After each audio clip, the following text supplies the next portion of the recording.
Good morning. This is Keeping Up with College Football. I'm your host, Will, accompanied by my dear friend, Nicholas. How are you doing this morning, Nicholas? I'm doing pretty good. That's really good. We're going to hop into our first topic. This previous Saturday, who impressed you the most on the turf? Georgia. They went down into Florida. They controlled the line of scrimmage. Couldn't really have asked more from Jake Fromm. He had an outstanding game. Really dominated over the air, and it was just something I was really happy to see.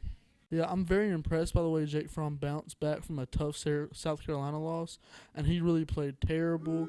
Like, all the fans were hopping off of him, calling him terrible, including me. He proved everyone wrong this past Saturday.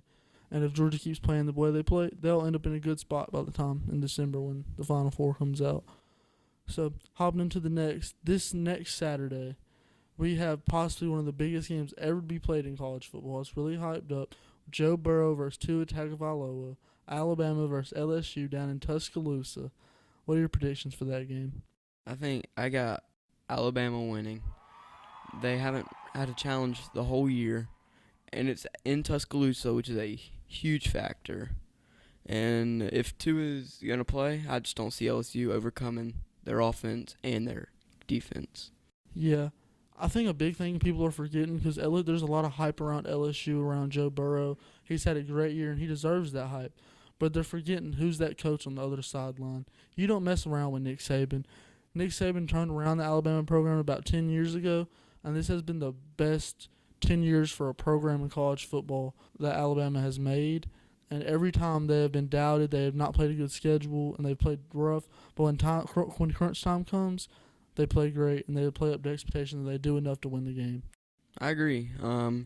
People do doubt. They have been in a deficit before, but they always overcome it and end up winning.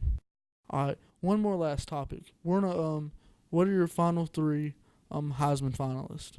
Number one, I got Joe Burrow winning. He really turned around the LSU program.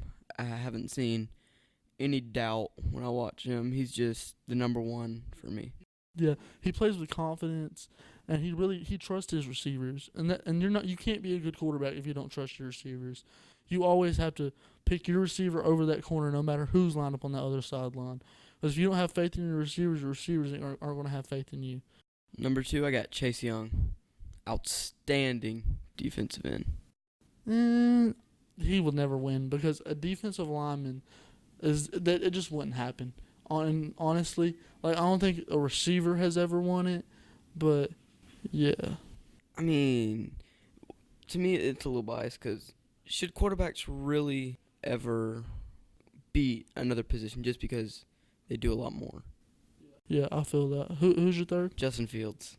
Yeah, I agree with that completely. He balled out this whole year, and he really, when he transferred from Georgia, there was a lot of stuff with him and Tate Martell and stuff, but it really ended out, and Justin Fields has played great. Ohio State has played fantastic. They're the number one team in college football as of right now.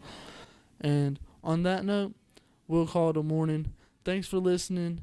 I hope y'all all have a great day.